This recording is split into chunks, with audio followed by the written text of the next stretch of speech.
Social മീഡിയയുടെ കാര്യത്തിൽ നമ്മൾ നേരത്തെ രാഷ്ട്രീയ പാർട്ടികളുടെ ആണെങ്കിലും സംഘടനകളുടെയൊക്കെ ആണെങ്കിലും ദീർഘമായ വിശദീകരണ യോഗങ്ങൾ അല്ലെങ്കിൽ ഏതെങ്കിലും വിഷയത്തെക്കുറിച്ച് ആളുകൾക്കിടയിൽ സംശയമോ അല്ലെങ്കിൽ ആശയക്കുഴപ്പമോ ഉണ്ടെങ്കിൽ അത് വിശദീകരിക്കുന്ന ഏതാണ്ടൊക്കെ സുദീർഘമായ ലഘുലേഖ എന്നാണ് പറയുന്നതെങ്കിലും മിനിമം നമ്മളൊരു 3000 വേർഡ്സൊക്കെ ഉള്ള ഇത് ഉണ്ടാവുമായിരുന്നു.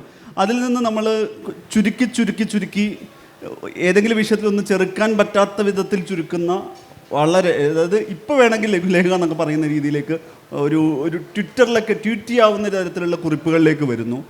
അപ്പോൾ നമ്മൾ ഈ പറയുന്ന രാഷ്ട്രീയം കുറഞ്ഞു പോകുന്നു, രാഷ്ട്രീയ ചർച്ചകൾ കുറയുന്നു, രാഷ്ട്രീയ സംവാദം കുറഞ്ഞു പോകുന്നു, രാഷ്ട്രീയത്തെക്കുറിച്ചുള്ള എഴുത്തുകൾ കുറഞ്ഞു പോകുമോ, അല്ലെങ്കിൽ അപ്പുറത്ത് ആനുപാതികമായി നോക്കുമ്പം അരാഷ്ട്രീയത കൂടി വരുന്നുണ്ടോ എന്നുള്ള ചോദ്യമാണല്ലോ ഇതിൻ്റെ ഒരു മറുവശം. നമ്മളുടെ ഈ ടോപ്പിലേക്ക് സ്ട്രൈറ്റ് വരുവാണെങ്കിൽ എന്താണ് ഇതിനെക്കുറിച്ചുള്ളൊരു മാഷിൻ്റെ ഒരു അഭിപ്രായം? രാഷ്ട്രീയം എന്ന് പറയുന്നതിനെ വളരെ പോളമിക്കലായി അങ്ങോട്ടും ഇങ്ങോട്ടും തർക്കിക്കാൻ മാത്രമുള്ള വിഷയം എന്ന നിലയിലേക്ക് ഇതിൻ്റെ ഒരു സമീപനത്തെ ചുരുക്കുന്ന ഒരു രീതി സോഷ്യൽ മീഡിയ ആവശ്യപ്പെടുന്നുണ്ടെന്ന് തോന്നുന്നു. അതിൽ പങ്കെടുക്കുന്നവരുടെ മാത്രം പ്രശ്നം എന്നതിനേക്കാൾ അറ്റൻഷൻ എന്ന് പറയുന്നത്, ഇപ്പോൾ വ്യക്തിപരമായി ഞാൻ പറഞ്ഞാൽ, കാര്യഗൗരവത്തോടെ നമ്മളൊരു പോസ്റ്റ് എഴുതിയിട്ട് കഴിഞ്ഞ് കഴിഞ്ഞാൽ മിക്കവാറും ആരും കാണില്ല. അതേസമയം ഒരു സെൻസേഷനിലായ അല്ലെങ്കിൽ ഒരു പാരഗ്രാഫിൽ ഒരു വിവാദമൂല്യമുള്ളൊരു സാധനമാണെങ്കിൽ വളരെ പെട്ടെന്ന് അത് ശ്രദ്ധിക്കപ്പെടുന്ന ഒരു സ്ഥിതി വരും. കഴിഞ്ഞൊരു 20 വർഷത്തിനിടയിൽ സംവാദങ്ങൾ ഇത്രയും ബഹളഭരിതമായി, പക്ഷേ സാമൂഹ്യബോധം അതനുസരിച്ച് എന്തെങ്കിലും വളർന്നു എന്ന് നമുക്ക് പറയാൻ പറ്റാത്തൊരു സ്ഥിതിയുണ്ട്. അത് ഇതിൽ പങ്കെടുക്കുന്നവരെക്കാൾ എനിക്ക് തോന്നുന്നത് ഈ മീഡിയയുടെ ഒരു സ്വഭാവം. ഇപ്പോൾ ക്ലാസ്സിൽ എൻ്റെ ഒരു അനുഭവം പറയാം. കുട്ടികളുടെ അറ്റൻഷൻ സ്പാൻ എന്ന് പറയുന്നത് ചുരുങ്ങി 2 മിനിറ്റ് 3 മിനിറ്റിലേക്കായി. ഇപ്പോൾ ഇക്കൊർഷത്തെ എൻ്റെ ഒരു അനുഭവം, ഞാൻ കുറച്ച് ഫിലിം തിയറി പഠിപ്പിക്കുന്നതിൻ്റെ ഭാഗമായിട്ട് ലൂമിയർ ബ്രദേഴ്സിൻ്റെ 45 സെക്കൻഡേ ഉള്ളൂ അത് കാണിച്ചു. അത് കുട്ടികളെല്ലാം കണ്ടു, അവരുടെ വാട്സപ്പ് ഗ്രൂപ്പിലിട്ട് എല്ലാവരും കണ്ടു. ഹിച്ച്കോക്ക് ഈ കുളേഷോവ് എഫക്റ്റ് വിശദീകരിക്കുന്ന ഒരു 3 മിനിറ്റ് വീഡിയോ ഉണ്ട്. 20 പേരിൽ ഒറ്റ ആളും കണ്ടില്ല. 20 പേര്. ആ നിലയിൽ അറ്റൻഷൻ സ്പാൻ ചുരുങ്ങി വന്ന് 1 മിനിറ്റിലേക്ക്, 1 മിനിറ്റ് കൊണ്ട് ലോകത്തെ നിങ്ങൾ എങ്ങനെ മനസ്സിലാക്കിയാൽ നിങ്ങളുടെ ധാരണ എന്തായിരിക്കും, അത് നൽകുന്ന ലോകബോധം എന്തായിരിക്കും എന്നത് വളരെ ഗൗരവമുള്ള ഒരു പ്രശ്നമാണ്. ഞാൻ സോഷ്യൽ മീഡിയ തെറ്റാണെന്നൊന്നുമല്ല പറയണത്. നിശ്ചയമായും അതിൻ്റെ ധാരാളം ഗുണങ്ങൾ നമ്മൾ നേടുന്നുണ്ട്.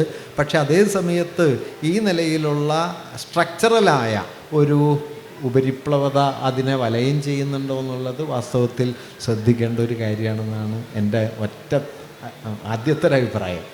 ശ്രീ എ റഹീം MP, ഇതിൽ ഒരു തുടർച്ച എന്നുള്ളത് ചോദിക്കുന്നതിന് മുമ്പ് ഒരു യുവജന രാഷ്ട്രീയ നേതാവ് എന്നുള്ള രീതിയിൽ, മാധ്യമപ്രവർത്തകൻ എന്നുള്ള രീതിയിൽ, രാജ്യസഭാംഗം എന്നുള്ള രീതിയിലൊക്കെ സാമൂഹ്യ മാധ്യമത്തിൻ്റെ വാദപ്രതിവാദങ്ങളുടെ ഭാഗമായിട്ടുണ്ടാകും. മാഷ് നേരത്തെ പറഞ്ഞതിൻ്റെ തുടർച്ചയായിലാണെങ്കിൽ ഒരു ഭരണ പ്രതിപക്ഷ കക്ഷികളുടെ രാഷ്ട്രീയ വിശദീകരണത്തിൻ്റെ അതിൻ്റെ ന്യായാന്യായങ്ങളെക്കുറിച്ചുള്ള ഒരു ടെലിവൈസ്ഡ് മോഡലിൻ്റെ തന്നെ തുടർച്ചയുള്ള ചർച്ച സോഷ്യൽ മീഡിയയിൽ നടക്കുന്നു എന്നുള്ളതിനപ്പുറത്ത് കുറച്ചുകൂടി ഇൻഡെപ്തായ സംഗതിയിലേക്ക് പോയി കഴിഞ്ഞാൽ ആരാണ് ഈ എഴുതി കൂട്ടിയിരിക്കുന്നത്, ആരാണ് ഇത്രയൊക്കെ പറയുന്നതെന്ന് പറഞ്ഞാൽ ഒരു റീലിൻ്റെ ദൈർഘ്യത്തോളം മാത്രമേ നമുക്ക് സഹനീയമായതുള്ളൂ, അല്ലെങ്കിൽ അത്രയേ നമുക്ക് വായിച്ചെടുക്കാനും ഗ്രഹിച്ചെടുക്കാനും പറ്റുമോ എന്നുള്ള രീതിയിലുള്ളൊരു ചുരുക്കം, അത് ഏത് തരത്തിലാണ് ഒരു പ്രതിസന്ധി ഉണ്ടാക്കുന്നത്? കാരണം വെച്ച് കഴിഞ്ഞാൽ ഒരേ സമയം പ്രസംഗവേദികളിൽ എങ്ങനെ പോലൊരു 20 മിനിറ്റെങ്കിലും ചുരുങ്ങി സംസാരിക്കേണ്ടി വരുന്ന ഒരാളായിരിക്കാം. പക്ഷേ ഇപ്പുറത്ത് അത് പ്രായോഗികമാണോ, അത് സ്വീകാര്യമാണോ എന്നുള്ളൊരു ചോദ്യം നിലനിൽക്കുന്നുണ്ടാവുമല്ലോ. ആദ്യത്തെ കാര്യം, ഇൻഡെപ്തായിട്ടുള്ള ഡിസ്കഷൻസ് സോഷ്യൽ മീഡിയയുടെ ഈ പ്ലാറ്റ്ഫോമുകളുടെ നിർമ്മാതാക്കൾ ആഗ്രഹിക്കുന്നില്ല എന്നുള്ളതാണ്. അതിൻ്റെ അൽഗോരിതം അങ്ങനെയല്ല സെറ്റ് ചെയ്തിരിക്കുന്നത്. മാഷ് സൂചിപ്പിച്ചു, വളരെ വിശദമായതൊന്ന് എഴുതിയാൽ ആരും കാണില്ല. അങ്ങനെയുള്ളതല്ല ആ മാർക്കറ്റിൻ്റെ ആവശ്യം. So that is very well orchestrated and well designed. അപ്പോൾ ഡിസൈൻ ചെയ്തിരിക്കുന്നവരുടെ താല്പര്യം വളരെ പ്രസക്തമാണ്. ആ താല്പര്യം വളരെ ലളിതമാണ്. അത് അരാഷ്ട്രീയതയുടെ താല്പര്യമാണ്. ഇതാണ് നേരിടുന്ന വെല്ലുവിളി. പ്രധാനപ്പെട്ട മനുഷ്യൻ്റെ പ്രശ്നങ്ങളെയല്ല അത് ചെയ്യുന്നത്. അത് തീർച്ചയായും കുറേ കാലങ്ങൾക്ക് മുമ്പ് മനോരമയുടെ പ്രധാനപ്പെട്ട മാധ്യമ മേധാവികളിൽ ഒരാളായ ജോണി ലൂക്കോ സൂചിപ്പിച്ചതുപോലെ സ്പിരിറ്റ് ഓഫ് ദി ടൈം, ഞങ്ങളതിനനുസരിച്ചിട്ടാണ് വാർത്തകൾ ഉണ്ടാക്കുന്ന അദ്ദേഹം കുറ്റസമ്മതം പോലെ പറയുകയുണ്ടായി, കുമ്പസരിക്കുകയുണ്ടായി. അപ്പോൾ യഥാർത്ഥത്തിൽ സ്പിരിറ്റ് ഓഫ് ദി ടൈം നിശ്ചയിക്കുകയാണ്. മനുഷ്യൻ എന്ത് ചിന്തിക്കണം, എന്താണ് പൊതുവികാരം, എന്തു കാണണം, എന്തു കാണേണ്ടതില്ല, ഏത് കീവേഡുകൾക്ക് റീച്ച് വേണം, ഏത് കീവേഡുകൾക്ക് റീച്ച് വേണ്ട, ഇത് വളരെ കൃത്യമായി അവർക്ക് ആലോചിക്കാൻ കഴിയുന്നു. സമീപകാലത്തെ ഒട്ടേറെ അനുഭവങ്ങൾ നമ്മുടെ മുൻപിലുണ്ടല്ലോ. ചില പ്രത്യേക സന്ദർഭങ്ങളിൽ ഇപ്പോൾ അദാനി സ്കാം പുറത്തു വന്നു. അദാനിക്കെതിരെ നിങ്ങൾ നമ്മളെല്ലാവരും മെനക്കെട്ടെന്ന് എഴുതിയിട്ട് നോക്കൂ, അദാനിയെ വിമർശിക്കുന്ന ഒരു വീഡിയോ ഇട്ട് നോക്കൂ. അത് എവിടം വരെ പോകണം, എവിടം വരെ പോകണ്ട എന്ന് വളരെ വെൽ സ്ട്രക്ചേർഡാണ്, എവിടം വരെ പോകണമെന്ന് കൃത്യമായി ക്രാഫ്റ്റഡാണ്, അതിനപ്പുറം പോവില്ല. അപ്പോൾ ഇതാണ് ചലഞ്ച്. അപ്പോൾ ഞാൻ പറയുന്നത് ചുരുക്കം, സോഷ്യൽ മീഡിയ എന്ന് പറയുന്നത് സോഷ്യലിസ്റ്റ് മീഡിയ എന്ന് നമ്മൾ സാധാരണ പറയാറുണ്ട്. നമുക്ക് ഏറ്റവും വളരെ ലിബറലായ എന്തും പറയാവുന്ന നമ്മുടെ അങ്ങനെയൊന്നും അല്ല സോഷ്യൽ മീഡിയ എന്നുള്ളതാണ് നമ്മുടെ അനുഭവങ്ങളിൽ നിന്ന് നമുക്ക് മനസ്സിലാക്കാൻ കഴിയുന്നത്. എന്നാൽ ആ പരിമിതികൾക്കുള്ളിൽ നിന്നുകൊണ്ട് ആ രാഷ്ട്രീയത്തെ മനസ്സിലാക്കിക്കൊണ്ട് സോഷ്യൽ മീഡിയയിലൂടെ എല്ലാം സാധ്യമാകുമെന്ന് പറയുകയല്ല വേണ്ടത്. അവിടെയാണ് യൂത്ത് ലിറ്ററേച്ചർ ഫെസ്റ്റിവലിൻ്റെ ഡിസൈന് വളരെ പ്രസക്തമാകുന്നത്. ഇതിൻ്റെ അപ്പുറത്ത് വേദിയിൽ നടക്കുന്നത് തെരുവ് നാടകമാണ്. അപ്പോൾ ഇതെല്ലാം വളരെ സമ്മിശ്രമാണ്, ഇതെല്ലാം നമുക്ക് വേണമെന്നുള്ളതാണ്.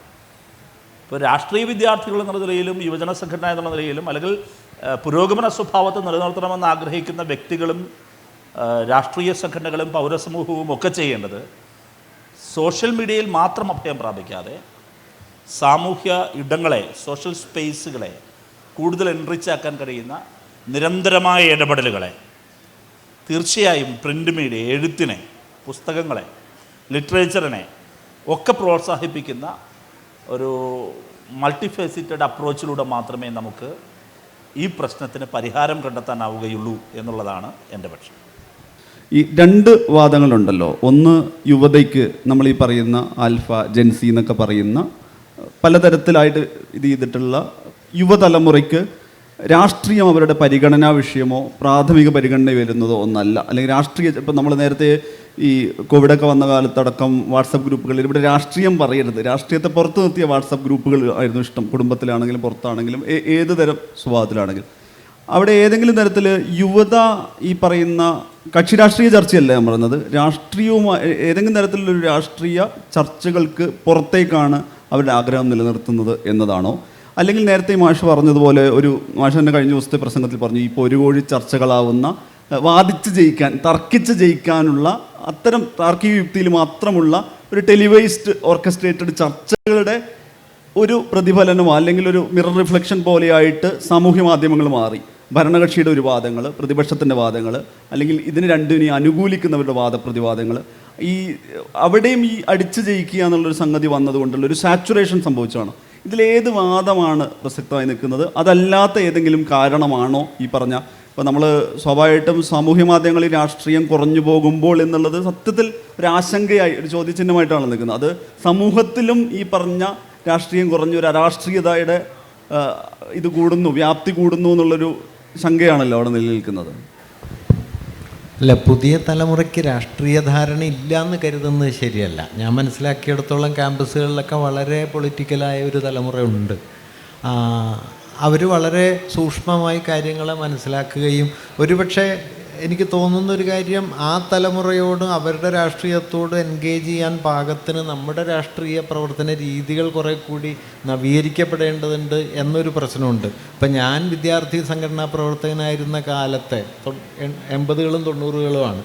അതിൻ്റെ പല സംവിധാനങ്ങളും വാസ്തവത്തിൽ എൻ്റെ യൂണിവേഴ്സിറ്റിയിൽ ഇപ്പോഴും തുടരുന്നുണ്ട്. ആഫ്റ്റർ 30 years അതേ സംഘടനാ രീതികൾ, അതേ തരത്തിലുള്ള ആവിഷ്കാരങ്ങൾ, സ്വാഭാവികമായിട്ടും അത് ഈ പുതിയ തലമുറയോട് എൻഗേജ് ചെയ്യാൻ പലപ്പോഴും പറ്റാണ്ടാവും. അപ്പം അങ്ങനെ ഒരു പ്രശ്നം ഉണ്ട്. അതുകൊണ്ട് എന്ത് സംഭവിക്കുന്നു എന്ന് വെച്ച് കഴിഞ്ഞാൽ, പലപ്പോഴും രാഷ്ട്രീയ സംഘടനകൾക്കകത്തേക്ക് ജെന്യുവിൻ രാഷ്ട്രീയമുള്ള പലരും എത്തുന്നതിൻ്റെ ഇടയിലൊരു വിടവ് രൂപപ്പെടുന്നുണ്ട്. അതെങ്ങനെയാണ് അഭിസംബോധന ചെയ്യേണ്ടത് എന്നുള്ളത് വാസ്തവത്തിൽ സംഘടനകൾ കുറേ കൂടി സൂക്ഷ്മമായിട്ട് ആലോചിക്കണം. അവരാലോചിക്കുന്നില്ല എന്നല്ല ഞാൻ പറയുന്നത്, പക്ഷേ ആലോചന വാസ്തവത്തിൽ കുറേ കൂടി വികസിക്കേണ്ടതുണ്ട്. കാരണം രാഷ്ട്രീയത്തിൻ്റെ പരിഗണനാ വിഷയങ്ങൾ മാറിയല്ലോ. ഇപ്പോൾ ജെൻഡർ പൊളിറ്റിക്സിലേക്ക് വന്നു, എൻവയോൺമെൻറ്റ് വന്നു, ക്യൂർ ഐഡൻറ്റിറ്റി ഇഷ്യൂസ് വന്നു. ഇതെല്ലാം അതേപടി ഒരു രാഷ്ട്രീയ പ്രസ്ഥാനത്തിന് ഏറ്റെടുക്കാൻ പറ്റില്ല. പക്ഷേ ഒരു ഡയലോഗിൻ്റെ സ്പേസ് അതിൻ്റെ ഇടയിൽ വികസിപ്പിക്കേണ്ടതുണ്ട്. അത് വേണ്ട അളവിലായിട്ടുണ്ട് എന്നൊരു തോന്നൽ എനിക്കില്ല. അതേസമയം ക്യാമ്പസുകളിലൊക്കെ വളരെ പൊളിറ്റിക്കലായി വൈബ്രൻ്റായ ഒരു തലമുറ ഉണ്ട് താനും. ഈ സോഷ്യൽ മീഡിയയെ സംബന്ധിച്ച് എനിക്ക് തോന്നിയിട്ടുള്ളൊരു കാര്യം, നേരത്തെ റഹീം പറഞ്ഞതാണ് അതിൻ്റെ ഒരു അടിസ്ഥാന പ്രശ്നം. സ്ട്രക്ചറലി അത് രൂപപ്പെട്ട് നിൽക്കുന്നത് വേറൊരു ഫോർമാറ്റിലാണ്. അതിപ്പോൾ നിങ്ങളതിൽ എത്ര കയറി ഇടപെട്ടാലും വാസ്തവത്തിൽ അത് വലിയ തോതിലൊന്നും മാറില്ല. അത് വലിയൊരു പ്രശ്നമാണ്. ഇപ്പോൾ നേരത്തെ പറഞ്ഞ പോലെ ഗൗരവപൂർവ്വം നിങ്ങളൊരു കാര്യം വിശദീകരിക്കാൻ ശ്രമിച്ചു കഴിഞ്ഞാൽ വളരെ പെട്ടെന്ന് അത് കുറഞ്ഞു പോകും. അതിൻ്റെ ഫലം എന്താണെന്ന് വെച്ച് കഴിഞ്ഞാൽ, ഒരു രാഷ്ട്രീയം എന്ന് പറയുന്നത് എന്താണ്? രാഷ്ട്രീയം എന്ന് പറയുന്നത് ഒരു വിഷയത്തിൽ പൊടുന്നൊരു അഭിപ്രായം പറയൽ മാത്രമല്ല, മറിച്ച് ആ വിഷയത്തിൻ്റെ പരസ്പര ബന്ധങ്ങളെ കണ്ട് അതിൻ്റെ ഉള്ളിലേക്ക് കടക്കലാണ്. അങ്ങനെ കടന്നാൽ മാത്രമേ വാസ്തവത്തിൽ ഒരു ഇഷ്യൂവിനെ നിങ്ങൾക്ക് പൊളിറ്റിക്കലായി അഡ്രസ്സ് ചെയ്യാൻ പറ്റൂ. ഇപ്പോൾ പക്ഷേ എന്താ സംഭവിക്കണമെന്ന് വെച്ചാൽ, ഏറ്റവും മേൽത്തട്ടിലുള്ളതിൽ നിന്ന് അഭിപ്രായ രൂപീകരണം നടക്കുകയാണ്. അങ്ങനെ അഭിപ്രായ രൂപീകരണം നടക്കുമ്പോൾ നേരത്തെ ഇവിടെ പറഞ്ഞതുപോലെ എങ്ങനെയാണ് മൂലധനം പ്രവർത്തിക്കുന്നത്, അല്ലെങ്കിൽ എങ്ങനെയാണ് വർഗീയതയുടെ ശക്തികൾ സമൂഹത്തിൽ പടരുന്നത്, ഇതൊന്നും നമുക്ക് എന്താ പറയുക എസ് ഓർ നോ ക്വസ്റ്റ്യൻ പോലെ ഉത്തരം പറയാവുന്ന കാര്യങ്ങളല്ല. വളരെ കോംപ്ലിക്കേറ്റഡായ സ്ട്രക്ചറലായ ഒരുപാട് ആലോചനകൾ വേണം. ഇതാർക്കും വേണ്ട എന്ന നിലയിലേക്കാണ് ഇതിൻ്റെ ഫ്രെയിം നിൽക്കുന്നത്. അപ്പം നിശ്ചയമായിട്ടും ഇതിനെ ഒരു സാധ്യതയായിട്ട് എടുക്കുകയും മറുഭാഗത്തെ നാം ശക്തിപ്പെടുത്തുകയും വേണം. പക്ഷെ ഇപ്പോൾ സംഭവിച്ചുകൊണ്ടിരിക്കുന്ന ഒരു കാര്യം എനിക്ക് തോന്നുന്നത്, ഈ സോഷ്യൽ മീഡിയയുടെയൊക്കെ ഒരു വിചിന്തന രീതി വളരെ കൂടുതൽ എല്ലാറ്റിനെയും കീഴടക്കിയിരിക്കുന്നു, എല്ലാറ്റിനെയും സ്വാധീനിച്ചിരിക്കുന്നു. അതുകൊണ്ടെന്താണെന്ന് വെച്ച് കഴിഞ്ഞാൽ, ഒരു വിഷയത്തെ സൂക്ഷ്മമായി വിശദീകരിക്കാൻ നിങ്ങൾ ശ്രമിക്കുന്നതോടെ നിങ്ങൾക്ക് ജനപ്രിയത വല്ലാതെ കുറയുന്നു എന്നൊരു സ്ഥിതി ഉണ്ടാവുകയും നിങ്ങൾ മറ്റേതിലേക്ക് പോകാൻ നിർബന്ധിതനാവുകയും ചെയ്യും. ഫലത്തിൽ അരാഷ്ട്രീയതയെ നിർമ്മിക്കാൻ പര്യാപ്തമായ ഒരു വിചാര രീതി ഘടനാപരമായി ഇതിലൂടെ ബലപ്പെട്ടു വരുന്നു. ഇതെങ്ങനെ ചെറുക്കും എന്നുള്ളത് നമ്മൾ കൂട്ടായിട്ട് ആലോചിക്കേണ്ടതാണ്. ഇപ്പോൾ നേരത്തെ റഹീം പറഞ്ഞൊരു കാര്യം ശരിയാണ്. ഇപ്പോൾ പ്രസംഗങ്ങളൊക്കെ ധാരാളം പേര് കേൾക്കുന്നുണ്ട്. എനിക്ക് തന്നെ അത്ഭുതം തോന്നുന്ന മട്ടിൽ ആയിരക്കണക്കിന് ആളുകൾ ഈ പ്രസംഗം യൂട്യൂബിലൂടെ കേൾക്കുന്നുണ്ട്. അത് ഇതിൻ്റെ മറുഭാഗത്തുള്ളൊരു സാധ്യതയാണ്. അതിൽ എൻ്റെ അടുത്ത് ചില ഇപ്പോൾ യൂട്യൂബൊക്കെ ചെയ്യുന്ന ആളുകൾ പറഞ്ഞത്, ദീർഘമായ പ്രസംഗങ്ങൾക്ക് നല്ല കേൾവിക്കാരുണ്ട് എന്ന് എൻ്റെ അടുത്ത് പലരും പറഞ്ഞിട്ടുണ്ട്. അല്ലാതെ ചെറുതല്ല, 10 മിനിറ്റ് ആക്കേണ്ടതില്ല, ദീർഘമായ മാഷ് പറഞ്ഞോളൂ എന്ന് എൻ്റെ അടുത്ത് പറയുന്നുണ്ട്. അത് വേറൊരു സാധ്യതയാണ്. അപ്പോൾ ഈ ഒരു സാധ്യത എക്സ്പ്ലോർ ചെയ്യുകയും ഈ സോഷ്യൽ മീഡിയയുടെ ഇമ്മീഡിയറ്റായ റെസ്പോൺസസിൻ്റെ യുക്തി, ഞാൻ പറയുന്നത് ഈ പെരിഫറലായ ഉപരിതലത്തിലുള്ള വിചാരങ്ങൾക്കപ്പുറം, പോളമിക്സിനപ്പുറത്തേക്ക് നമുക്ക് ഒരു ഡയലോഗിനെ കൂടുതൽ ശക്തിപ്പെടുത്തിയെടുക്കാൻ പറ്റുമോ എന്നതൊരു ഫണ്ടമെൻ്റൽ ക്വസ്റ്റ്യനാണ്. പണ്ട് ഈ തർക്കത്തെക്കുറിച്ച് പറയുന്ന സമയത്ത് മിഷേൽ ഫുക്കോൻ്റെ ഒരു പ്രബന്ധമുണ്ട് തർക്കത്തെക്കുറിച്ച്. അതിൽ ഫുക്കോ പറയുന്നത്, ഒരു താർക്കികൻ ഒരിക്കലും അപ്പുറമുള്ള ഒരാളുടെ വാദത്തിൽ നിന്ന് എന്തെങ്കിലും സ്വീകരിച്ച് തൻ്റെ വാദത്തെ കുറച്ചുകൂടി സത്യത്തിലേക്ക് അടുപ്പിക്കാമെന്നൊരു താർക്കികൻ കരുതേയില്ല. താർക്കികൻ എന്ത് ചെയ്യുന്നു വെച്ച് കഴിഞ്ഞാൽ, അപ്പുറം ഇരിക്കുന്ന ആളെ ഔട്ട്റൈറ്റായിട്ട് റിജക്റ്റ് ചെയ്യലാണ് തർക്കത്തിൻ്റെ ഒരു ജോലി. അല്ലാതെ കുറച്ചുകൂടി സത്യത്തിലേക്ക് എത്താൻ അതിൽ നിന്ന് എന്തെങ്കിലും കിട്ടുമോ എന്ന് നോക്കാൻ നമ്മുടെ താർക്കികതയ്ക്ക് പറ്റില്ല. ഇതിപ്പോൾ സോഷ്യൽ മീഡിയയിലൊക്കെ നോക്കിയറിയാം, ആൾക്കൂട്ടങ്ങളുടെ വലിയ ആരവങ്ങൾ ഇങ്ങനെ വന്ന് നിറയുമ്പോൾ നിങ്ങൾക്കതിനിടയിൽ ഒരു ഗ്രേ ഏരിയയെക്കുറിച്ച് പറയാൻ പറ്റില്ല. ഒന്നുകിൽ ബ്ലാക്ക് ആൻഡ് വൈറ്റ് ആയിട്ട് അപ്പുറം ഇപ്പുറം നിൽക്കാമെന്നല്ലാതെ ഒരു ഗ്രേ ഏരിയ, പക്ഷേ യാഥാർത്ഥ്യം ഗ്രേ ഏരിയ ആണ് താനും. അപ്പോൾ ഈ യാഥാർത്ഥ്യത്തിൽ നിന്ന് ഒരുപാട് അകന്നു പോകുന്ന എസ് ഓർ നോ ക്വസ്റ്റ്യൻ്റെ ഒരു പാറ്റേണിലേക്ക് നമ്മളുടെ അഭിപ്രായ രൂപീകരണം പോകുന്നത് വാസ്തവത്തിൽ വളരെ അപകടം പിടിച്ച ഒരു പ്രശ്നമായിട്ടാണ് എനിക്ക് തോന്നുന്നത്. അതെന്താണെന്ന് വെച്ച് കഴിഞ്ഞാൽ, ഒരു പൊള്ള സമൂഹം വളരെ പെട്ടെന്നുണ്ടാവും. അതിൻ്റെ പൊളിറ്റിക്സ് എന്താണെന്ന് വെച്ചാൽ, ഒരു പൊള്ള സമൂഹത്തെ ഫാസിസ്റ്റുകൾക്ക് വളരെ പെട്ടെന്ന് ഹാൻഡിൽ ചെയ്യാൻ പറ്റും. ഇതിൻ്റെ ഡീപ്പർ പൊളിറ്റിക്സ് അതാണ്. ആഴമില്ലാത്ത ഒരു എന്താ പറയുക, ഒരു പൊള്ള സമൂഹം വന്നു കഴിഞ്ഞാൽ വളരെ എളുപ്പം മാനിപ്പുലേറ്റ് ചെയ്യാൻ പറ്റും. ഇപ്പോൾ ക്രിമിനലുകൾക്ക് കിട്ടുന്ന സ്വീകാര്യത നോക്കിയാൽ നമുക്ക് കാണാം ഈ പൊള്ള സമൂഹം എന്തുണ്ടാക്കുന്നു എന്നുള്ളത്. ഇപ്പോൾ സമീപ ദിവസങ്ങളിലോ അല്ലെങ്കിൽ എത്രയോ കാലമായിട്ട് നമ്മൾ ഈ ക്രിമിനലുകളെ വരവേൽക്കാൻ ആൾക്കൂട്ടം ഒരുങ്ങി നിൽക്കുന്നത് കാണുന്നു. അത് ഇങ്ങനെയും കൂടി രൂപപ്പെടുന്നതാണ്. അത് അവരുടെ വ്യക്തിപരമായൊരു കുഴപ്പമായിട്ട് മാത്രമല്ല കാണേണ്ടത് ആ പോയവരുടെ, മറിച്ച് നമ്മുടെ അന്തരീക്ഷം രൂപപ്പെടുത്തുന്ന ഒരു നിർഭാഗ്യവശാൽ എന്ത് സംഭവിക്കണമെന്ന് വെച്ച് കഴിഞ്ഞാൽ എല്ലാ മാധ്യമങ്ങളും ഏറെക്കുറെ ഈ യുക്തിയിലേക്ക് പോകാൻ ശ്രമിക്കുന്നു. പത്രമാധ്യമങ്ങളായാലും ടെലിവിഷനായാലും ഒക്കെ ഈ ഒരു തരം എന്താ പറയുക ആസന്നതയോട്, ഇമ്മീഡിയറ്റായ സിറ്റുവേഷനോട് റെസ്പോണ്ട് ചെയ്യുക, അതിനപ്പുറം ഒരു ദീർഘമായ ആലോചന ഉയർത്തിക്കൊണ്ടുവരാൻ പറ്റാത്ത മട്ടിൽ ഇത് മാറിയിരിക്കുന്നു. ഇതൊരു വലിയ ഗൗരവമുള്ളൊരു പ്രശ്നമാണ് വാസ്തവത്തിൽ.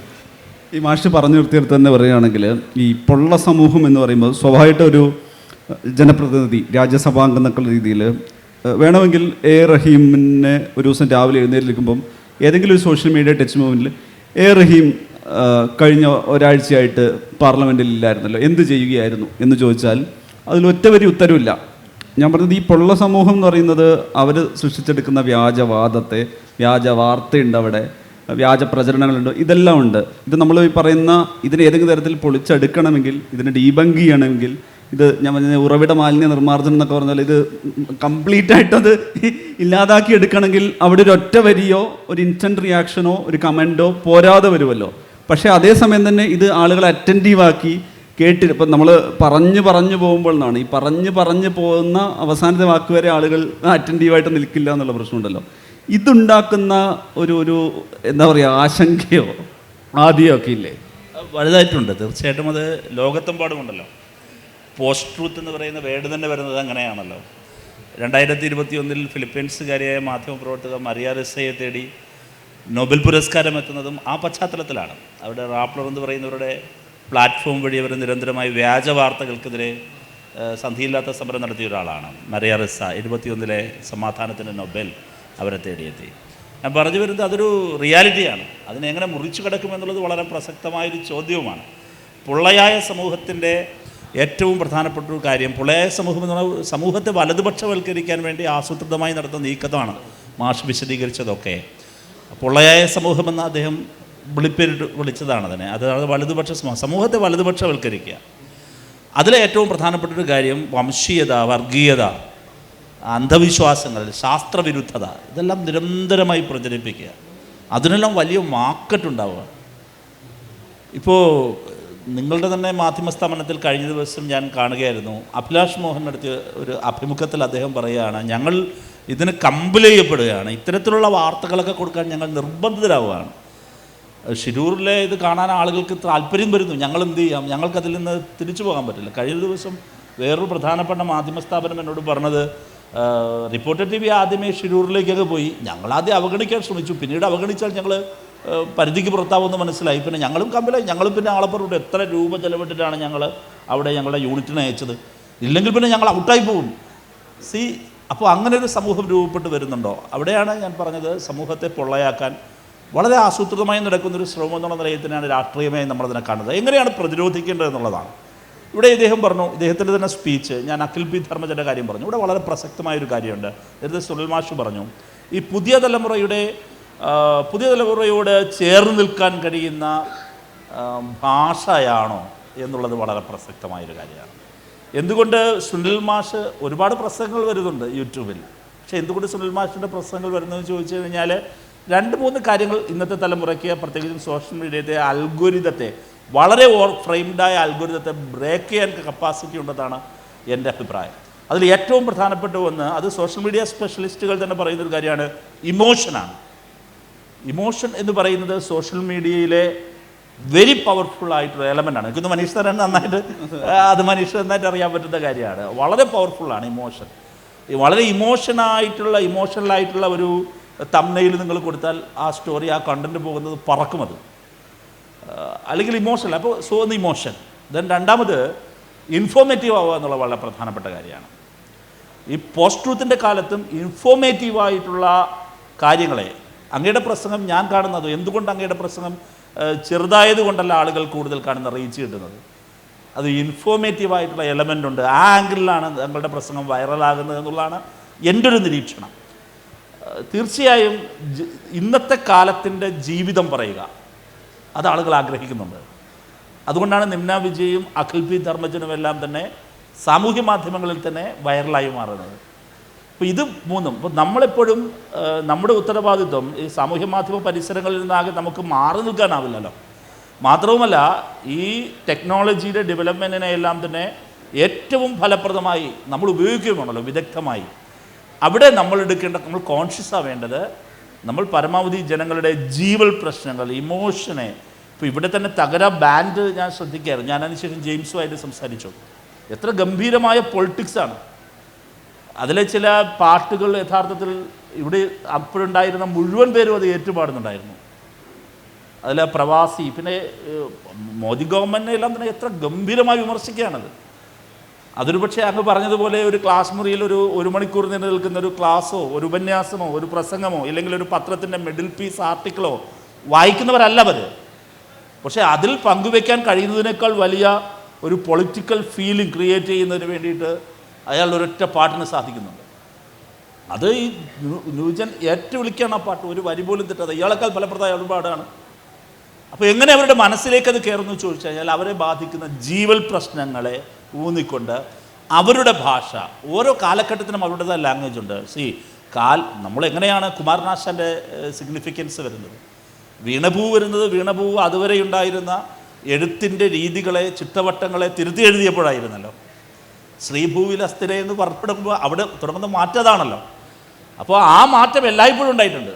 അപ്പോൾ യഥാർത്ഥത്തിൽ നമ്മൾ സെൽഫ് ക്രിട്ടിക്കലായി നമ്മൾ ചിന്തിക്കേണ്ടത് പുതിയ തലമുറയോട് കമ്മ്യൂണിക്കേറ്റ് ചെയ്യാൻ കഴിയുന്ന വേഷം, പുതിയ തലമുറയോട് സിങ്ക് ചെയ്യാൻ കഴിയുന്ന ഭാഷ, അതിന് നമ്മൾ പ്രാപ്തരാകുന്നുണ്ടോ എന്ന് സെൽഫ് ക്രിട്ടിക്കലായി നമ്മൾ കൂടി നോക്കേണ്ടതുണ്ട് എന്നുള്ളതാണ് എനിക്ക്. ഇപ്പോൾ ധ്രുവ് റാത്തി, എന്തുകൊണ്ടാണ് ധ്രുവ് റാത്തി വളരെ പ്രധാനമായി മാറിയത്? ഈ ഗോദി മീഡിയയുടെ കാലത്ത് ധ്രുവ് റാത്തി ഈ യഥാർത്ഥത്തിൽ ഇന്ത്യൻ പൊളിറ്റിക്സിനെ നിർണായകമായി നിയന്ത്രിക്കുന്നതായ സ്വാധീനമല്ലേ. ഇപ്പോൾ ആമിർ പള്ളിക്കലിലൂടെയുണ്ട്. ആമിർ പള്ളിക്കലിൻ്റെ ആയിഷ എന്ന് പറയുന്ന സിനിമ എത്ര ഗംഭീരമായി ഈ പുതിയ കാലത്ത് പോയി. ഈ സമീപകാലത്തുറയും കുറേ സിനിമകൾ ഞാൻ ആലോചിക്കാറുണ്ട്. ജനഗണമന ഗംഭീരമായ പൊളിറ്റിക്കൽ സ്റ്റേറ്റ്മെൻറ്റുള്ള സിനിമയായിരുന്നു. ജെൻഡർ പൊളിറ്റിക്സ് പറയുന്ന സിനിമകളുണ്ട്. അത്തരം പൊളിറ്റിക്കൽ സ്റ്റേറ്റ്മെൻറ്റുകൾ തിയേറ്ററിൽ വരുമ്പോൾ പ്രേക്ഷകർ കൈയടിക്കുന്നുണ്ട്. ഏതുപോലെ ഈ തകരയുടെ ബാൻഡിന് പാട്ടിന് തുള്ളുന്നത് പോലെ, കൈയടിക്കുന്നത് പോലെ, ആർപ്പ് വിളിക്കുന്നത് പോലെ.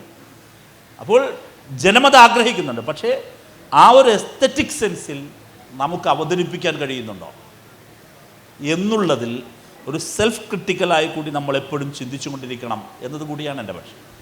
ഞാൻ ഈ യൂത്ത് ലിറ്ററേച്ചർ ഫെസ്റ്റിവൽ വേദി എന്നുള്ള നിലയ്ക്ക് കൂടി പറയുകയാണ്. നമ്മൾ ഈ രാഷ്ട്രീയം പറഞ്ഞ് കുറഞ്ഞു പോകുമ്പോൾ എന്ന് പറയുമ്പോൾ ഈ പറയുന്ന സോഷ്യൽ മീഡിയയുടെ കാര്യത്തിൽ നമ്മൾ നോക്കുകയാണെങ്കിൽ ടെലിവിഷൻ ആണെങ്കിലും പ്രിൻ്റ് ആണെങ്കിലും ഓൺലൈൻ പ്രഖ്യാപിത ഓൺലൈൻ മാധ്യമങ്ങളാണെങ്കിലും അതിൻ്റെ എത്രയോ ഇരട്ടിയാണ് ഇതൊന്നുമല്ലാത്ത സാമൂഹ്യ മാധ്യമങ്ങളിലൂടെ ആളുകളിലേക്ക് എത്തുന്ന വിവരങ്ങളും ഇൻഫർമേഷൻസും ബാക്കിയുള്ള മറ്റ് ഉള്ളടക്കങ്ങളും. അപ്പോൾ നമ്മളുടെ ഈ ഒരു പരമ്പരാഗത രീതി, സമീപനം, ഭാഷ എന്നുള്ളതിലേക്ക് ഈ പുതിയ തലമുറയെ ആകർഷിക്കാവുന്ന, അവർക്ക് റിലേറ്റബിൾ ആവുന്ന തരത്തിലേക്ക് ഈ രാഷ്ട്രീയം, സംവാദങ്ങൾ, ശൈലികൾ. കാരണം മാഷ് കഴിഞ്ഞ ദിവസം പ്രസംഗിച്ചതിൻ്റെ തുടർച്ച ഈ വാദിച്ച് ജയിക്കുക എന്ന് പറയുന്നിടത്തൊരു സാച്ചുറേഷനുണ്ട്, ഒരു നിരാശപ്പെടുത്തലുണ്ട്. അതിൽ തർക്കം എന്ന് പറയുന്ന ഒരു പോരുകോഴി സ്വഭാവമുണ്ട്. അത് ടെലിവിഷനിലും സോഷ്യൽ മീഡിയയിലും അതേ ഇമ്പാക്റ്റ് വരുമ്പോൾ വിട്ടുപോകുന്നവരാണ്, മറ്റേ ഒഴിഞ്ഞു പോകുന്നവരുടെ എണ്ണം നന്നായിട്ട് കൂടുതലാണ്. അപ്പോൾ അതിൽ നിന്ന് ഈ പറയുന്ന നേരത്തെ ഈ അറിയാനും ആർജിക്കാനൊക്കെ ഉള്ള രീതിയിലേക്കുള്ളൊരു ഒരു മാറ്റപ്പെടൽ, ഒരു പരിണാമം സാധ്യമാവുന്ന രീതിയിൽ എന്താണ് ഇതിൽ ഞാൻ പറയുന്നത്, അതൊരു ഭയങ്കര കളക്റ്റീവായ ആലോചനയാണ്. എന്നാൽ പോലും നമ്മുടെ ഒരു ആലോചനയുടെ തുടക്കം എന്നൊക്കെയുള്ള രീതിയിൽ ചിന്തിച്ചാൽ എന്താണ് മാറേണ്ടി വരിക, എങ്ങനെയാവും മാറി. ഇപ്പോൾ രണ്ട് തരത്തിലുള്ള മാറ്റമാണല്ലോ ഈ പറയുന്ന യുവജനങ്ങളിലേക്ക് ഈ കമ്മ്യൂണിക്കേഷൻ സാധ്യമാവുന്നത് എങ്ങനെയായിരിക്കും എന്നുള്ളതാണ്. ഒറ്റയടിക്കൊരു ഉത്തരം വാസ്തവത്തിൽ പറയാൻ പറ്റില്ല. കാരണം മാറി വന്ന കാലത്തിൻ്റെ സങ്കീർണത വളരെ വലുതാണ്. അത് ഒരു തലത്തിലല്ല, ഒരുപാട് തലങ്ങളിൽ ഇതിങ്ങനെ മാറിക്കൊണ്ടിരിക്കുന്നു. ഇപ്പോൾ കുട്ടികൾ പഠിക്കുന്ന രീതി തന്നെ മാറി. ഞാനിപ്പോൾ ഉന്നത വിദ്യാഭ്യാസത്തിൻ്റെയൊക്കെ ഒരു മണ്ഡലത്തിൽ പറഞ്ഞാൽ ഒരു വിഷയത്തിൽ കണ്ടംപ്ലേറ്റീവായി എൻഗേജ് ചെയ്യാനുള്ള താല്പര്യമോ സന്നദ്ധതയോ ഇപ്പോൾ വളരെ കുറവാണ്.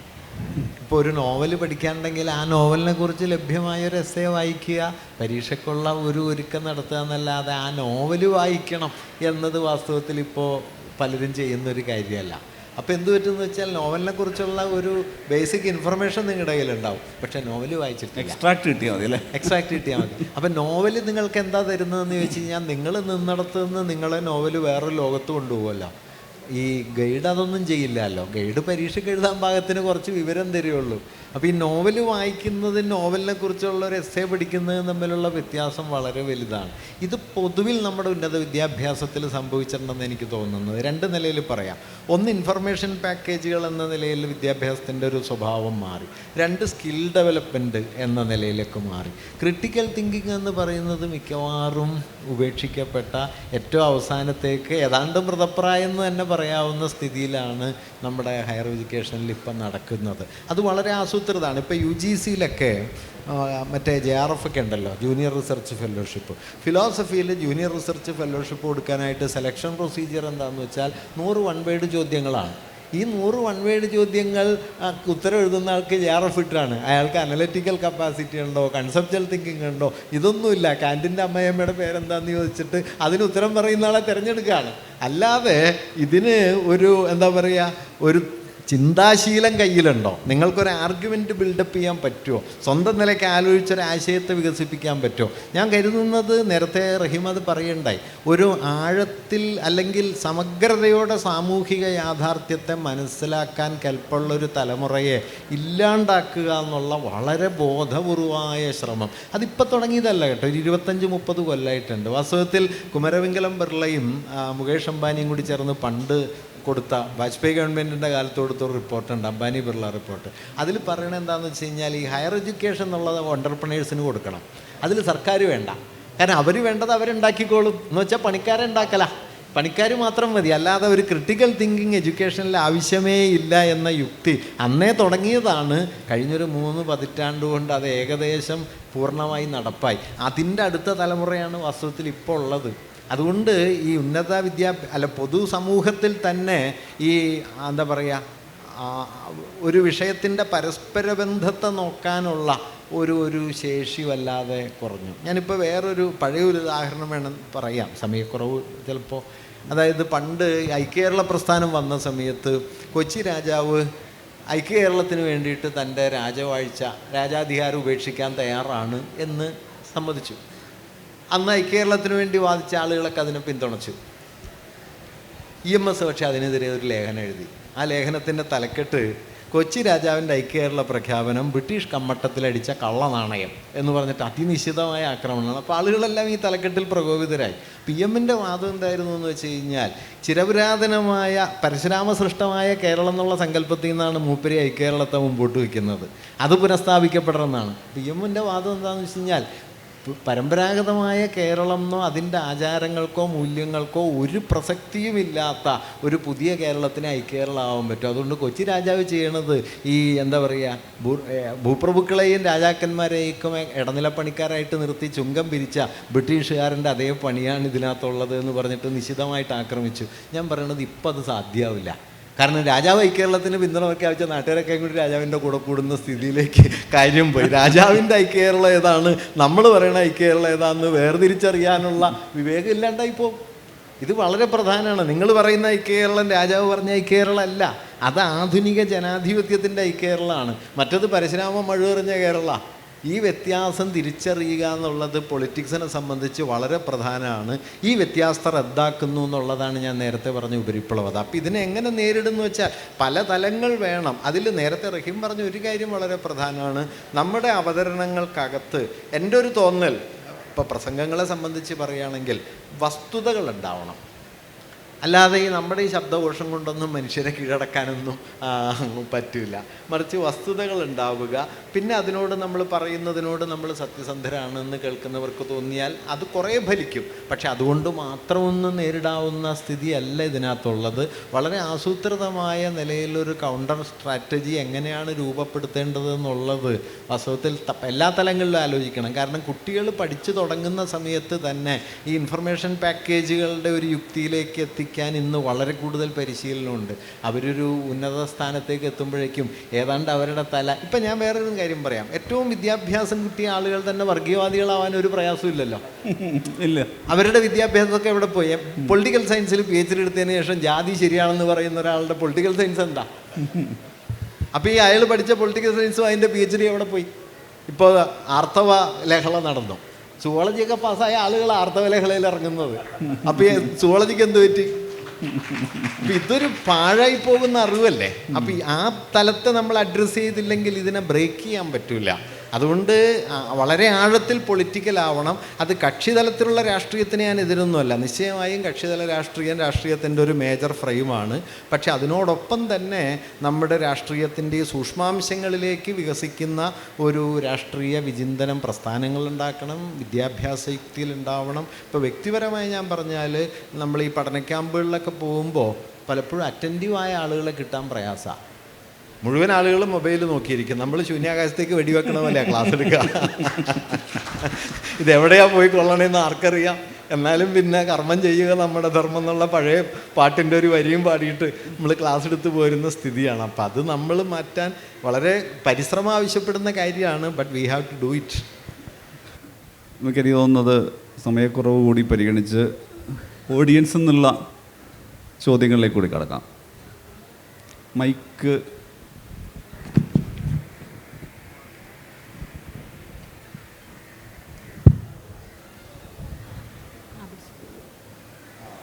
എനിക്ക് ചോദിക്കാനുള്ളത് ബഹുമാനപ്പെട്ട എംപിയോടാണ്. കാരണം സോഷ്യൽ മീഡിയ മുന്നിൽ ഏറ്റവും അധികം ഏറ്റുവാങ്ങുന്നവരിൽ ഒരാൾ തങ്ങളായതുകൊണ്ടാണ്.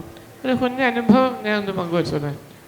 മീശ എന്ന നോവല് ബഹുമാനപ്പെട്ട ഹരീഷ് എഴുതിക്കൊണ്ടിരിക്കുന്ന സമയത്ത് അദ്ദേഹത്തിനെതിരെ വലിയ തോതിലുള്ള ഒരു സോഷ്യൽ മീഡിയ ബുള്ളിങ്ങും സാമൂഹിക അതിക്രമങ്ങളൊക്കെ ഉണ്ടായപ്പോൾ അദ്ദേഹം എഴുത്ത് നിർത്തുകയാണ് എന്നൊരു അഭിപ്രായം പങ്കുവച്ചു.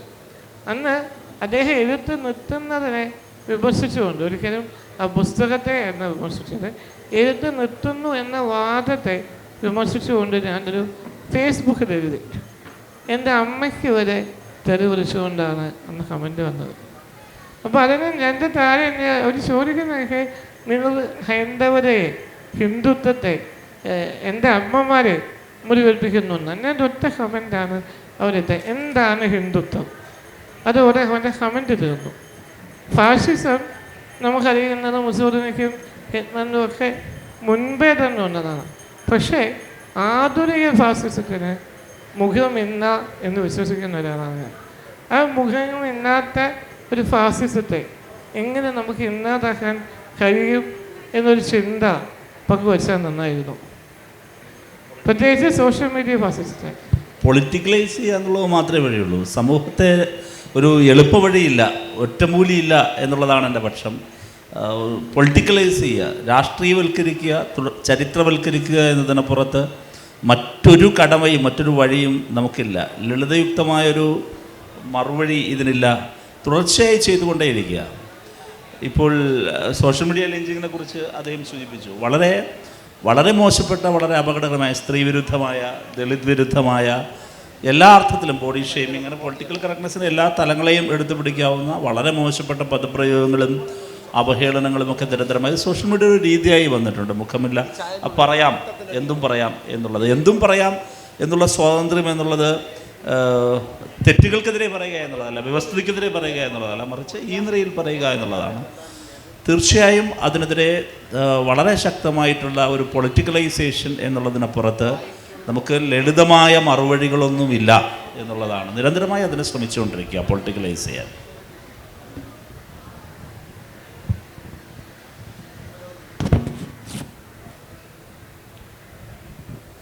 ഹലോ ഹായ് സാർ, എൻ്റെ പേര് അനുഷ.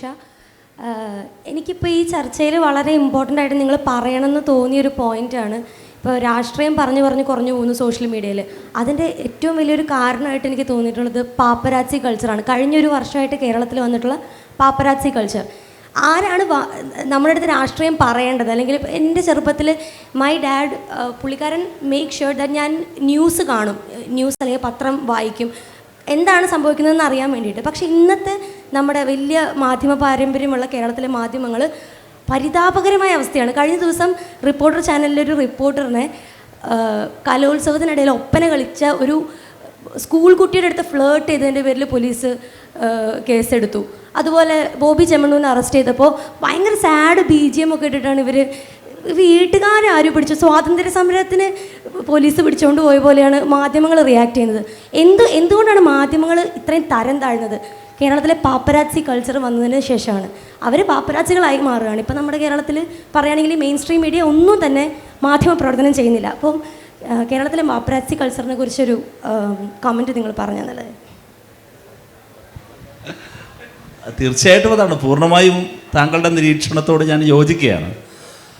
പാപ്പറസി കൾച്ചറായി മാറിക്കഴിഞ്ഞു എന്നുള്ളതാണ്. അതിൻ്റെ കാര്യമെന്ന് വെച്ചാൽ നിങ്ങൾ ശ്രദ്ധിച്ചിട്ടുണ്ടോ, 2 വാക്ക് വളരെ പ്രസക്തമാണ്. നിങ്ങൾ പാപ്പരാസി അല്ലാത്ത എന്തെങ്കിലും ഒന്ന് എക്സ്പെക്റ്റ് ചെയ്തതാണ് ക്രൈം. ഇപ്പോൾ നോക്കൂ, ഒന്ന് മീഡിയ ഇൻഡസ്ട്രി. എന്താ ഇൻഡസ്ട്രി? മീഡിയ ഇൻഡസ്ട്രി എന്നാണ് പറയുക, മീഡിയ ഹൗസ്, മീഡിയ ഇൻഡസ്ട്രി എന്നാണ്. 2 ടെലിവിഷൻ ഷോസാണ്. എല്ലാം ടെലിവിഷൻ ഷോയാണ്. ഞാൻ രാവിലത്തെ ഷോയ്ക്ക് കയറിയെന്നാണ്, രാത്രിയിലത്തെ ഷോ കഴിഞ്ഞിട്ട് ഞാൻ വിളിക്കാമെന്നാണ്. അപ്പോൾ ഷോയിൽ എന്താ എക്സ്പെക്റ്റ് ചെയ്യാൻ പറ്റുക?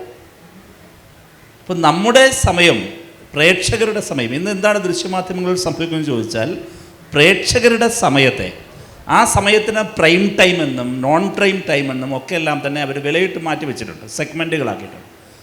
അപ്പം നമ്മുടെ വിലയേറിയ സമയത്തെ കീറിമുറിച്ച് ഒരു റിയൽ എസ്റ്റേറ്റ് വ്യാപാരി ഒരു വലിയ പ്ലോട്ട് വാങ്ങിയിട്ട് അതിൻ്റെ കണ്ണായ ഭാഗത്തെ അല്ലെങ്കിൽ അപ്പുറത്തെ ഭാഗത്തെ വഴിയില്ലാത്ത ഭാഗത്തെ എല്ലാം കീറി മുറിച്ച് ഇങ്ങനെ അലുവ കഷ്ണങ്ങളാക്കി മാറ്റി നല്ല പീസ് നോക്കി നല്ല വിലയ്ക്ക് വിൽക്കുന്നത് പോലെ നമ്മുടെ സമയത്തെ മാർക്കറ്റ് ചെയ്യുന്ന, അതിൽ നിന്ന് പണമുണ്ടാക്കുന്ന ഒരു ഇൻഡസ്ട്രി മാത്രമാണ് ഇന്ന് മീഡിയ.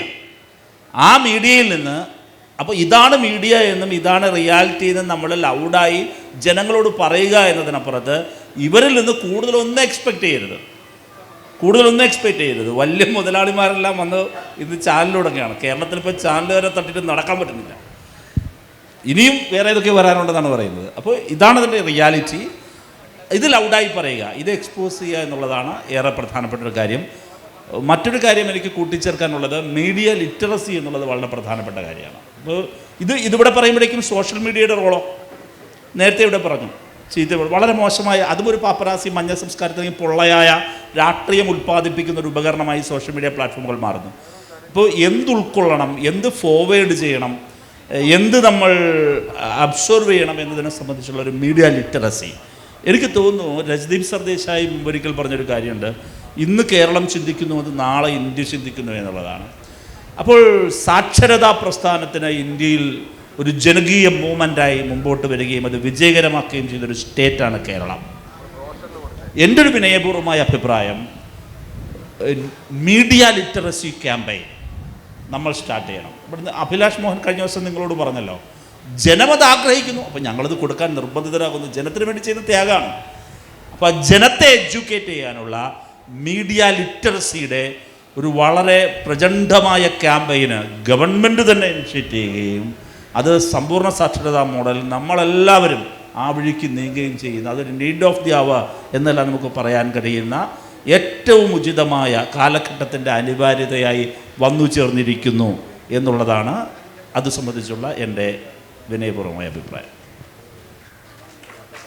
ഏതാണ്ട് നമ്മളുടെ സെഷൻ്റെ സമയം അവസാന ഘട്ടത്തിലേക്ക് കിടക്കുകയാണ്. ഇപ്പോൾ എനിക്കൊന്നൊരു ക്ലോഷർ നോട്ട് പോലെ ആയിട്ടുണ്ട് ഇത്.